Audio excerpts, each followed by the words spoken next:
Network on a book report using Scripsit on Radio Shack's Color Computer 3. This computer system is another example of innovation at IBM. In fact, it's the most advanced voice recognition system of its kind, period. That's how the owners of a clothing store, father and son, felt about personal computers, until they got one.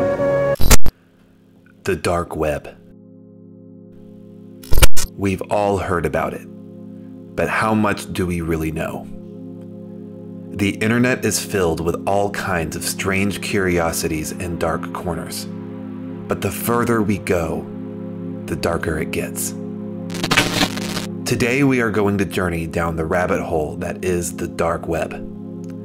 This story begins all the way back in the late 1960s.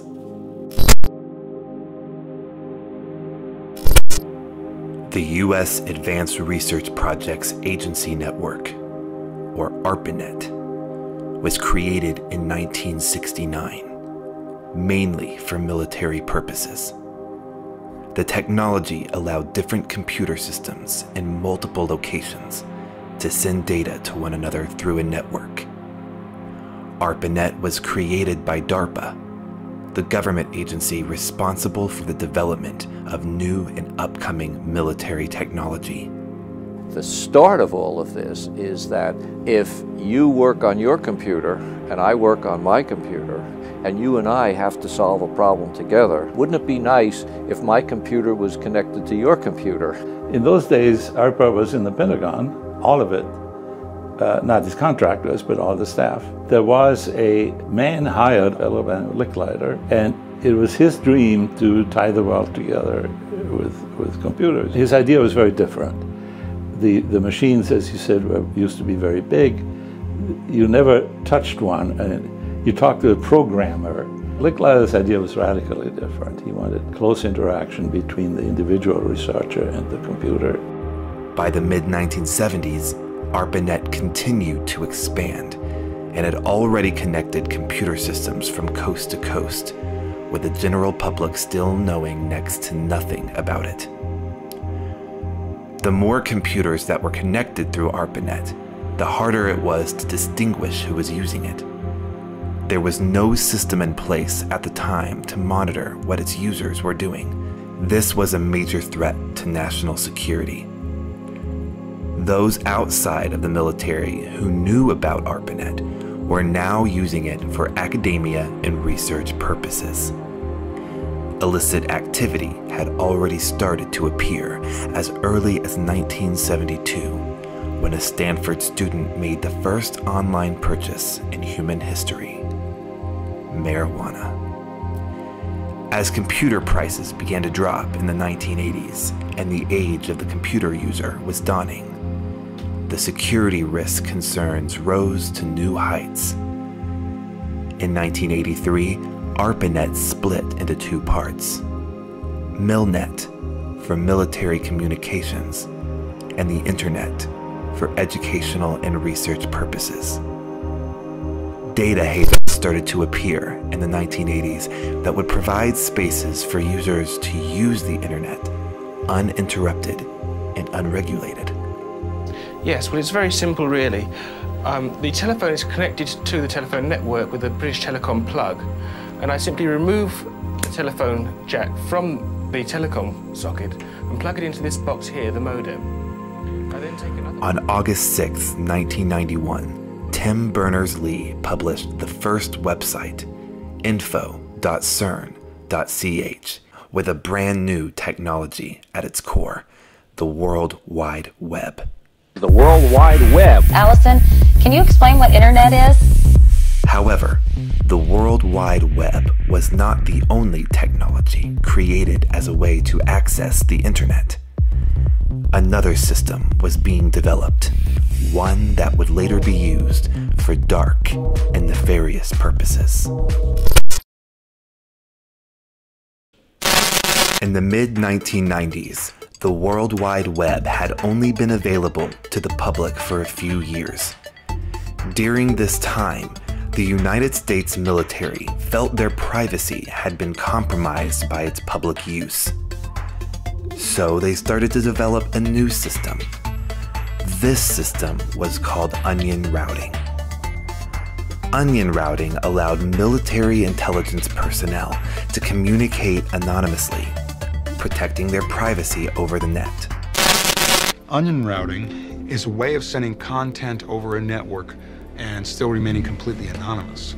It's sort of like a person sending a series of letters inside letters. He sends the first one to a friend, who then finds a second letter inside. And all that friend knows is he's supposed to forward that letter, so he does. So each letter is like a layer of an onion being peeled back until the final message inside is revealed. Outside of military use, people would use onion routing to protect whistleblowers and their identities, particularly from oppressive government systems in foreign countries.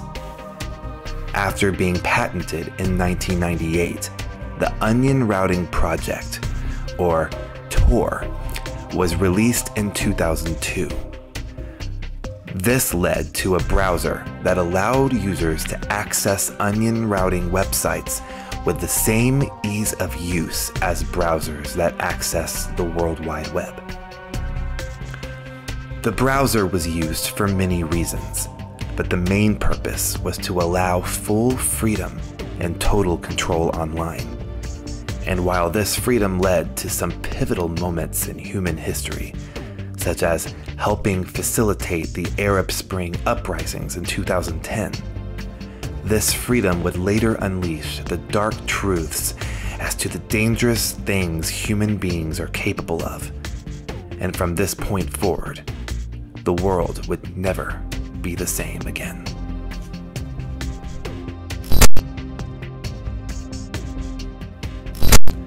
By 2005, illegal online activity had splintered off into many different variants. File sharing services such as Napster and LimeWire allowed users to pirate music, movies, software, and virtually anything else. BitTorrent clients took this concept even further. In 2001, BitTorrent was introduced. It was a decentralized file-sharing platform that used small files called torrents that connected to other users to seed the desired content to their computer. The more seeds, the faster the download. BitTorrent clients are still used to this day. As illegal online activity started to increase around the world, onion routing websites started to pop up that would utilize BitTorrent as a way to download illegal files anonymously. Tor was slowly becoming the preferred outlet for online criminals, and it wasn't long before people decided they wanted to start their own illegal businesses. However, people using their own bank accounts for these businesses became a risk that many were not able to take. But in 2009, Bitcoin was released as the first ever cryptocurrency. At the beginning, it was seen as the future of economics, and today, that reigns true.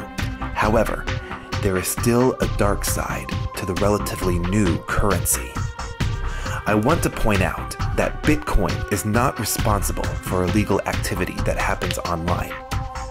That is a false narrative. Though the invention of cryptocurrency did pave the way for online criminals to make transactions anonymously, and that cannot be ignored.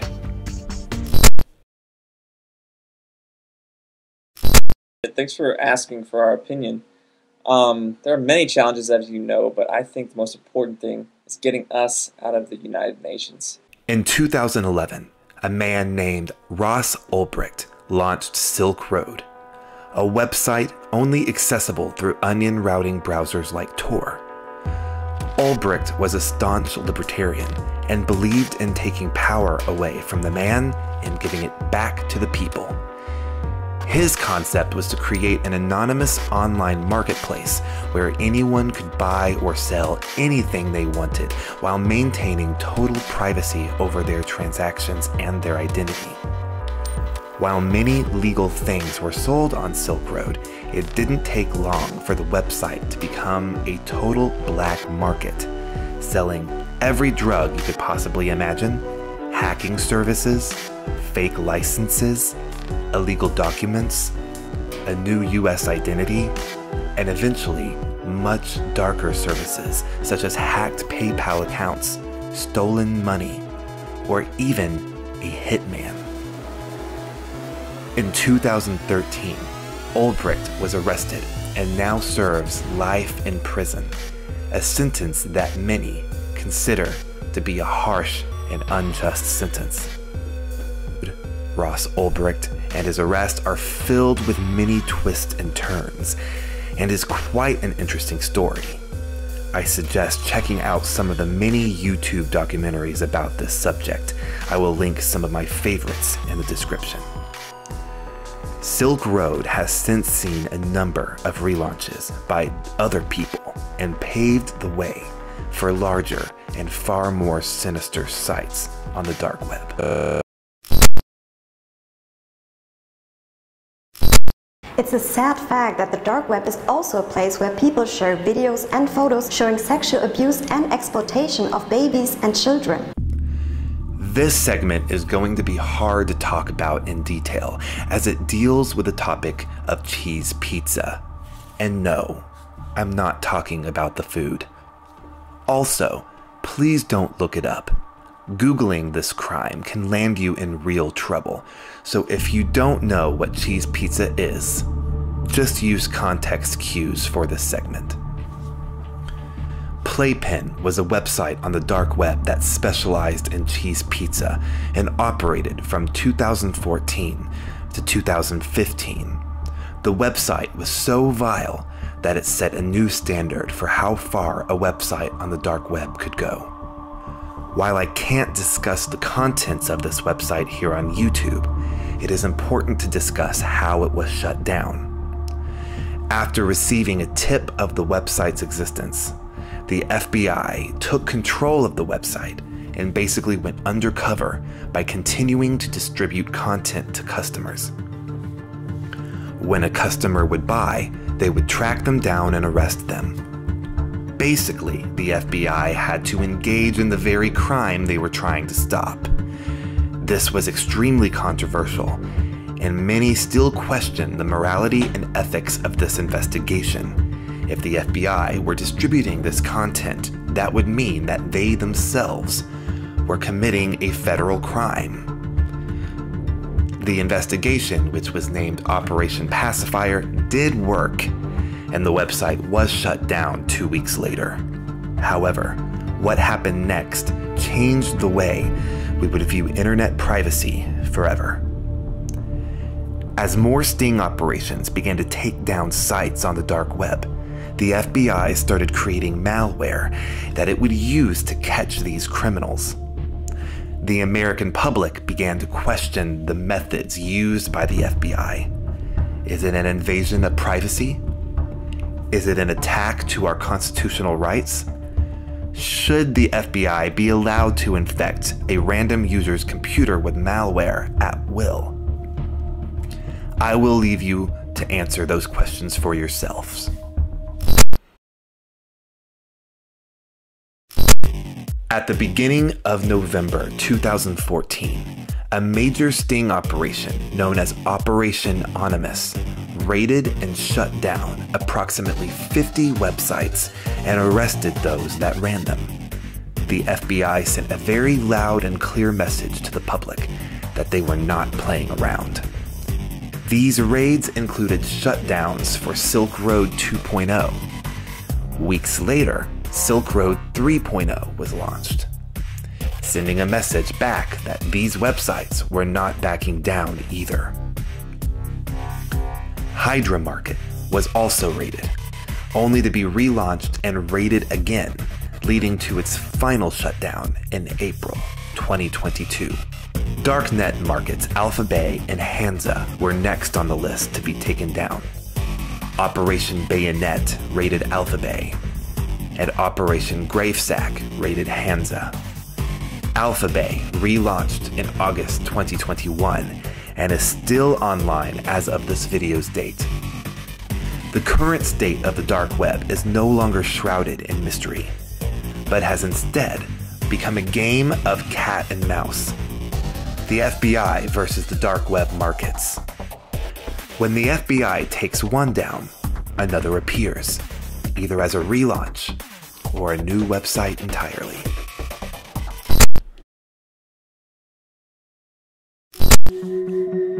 As the FBI increases its efforts to take down these websites, many have shut down their own to prevent being raided. If the rise of the dark web market was in the 2010s, then the fall would be now, in the 2020s. This brings up a lingering question that I'm sure many of you have been asking throughout this video. Who is the real antagonist in this story? I will leave that for you to decide. Hey everyone, thanks so much for watching this series. I love this genre so much, so doing this series is also a great way for me to be able to start making more content regularly on this channel instead of just waiting for short films or feature films to come out. Anyways, if you want to support the channel, go ahead and like the video, subscribe, and hit the little bell button so that way you get notified when I start releasing some more stuff. All right, thanks guys, have a good one.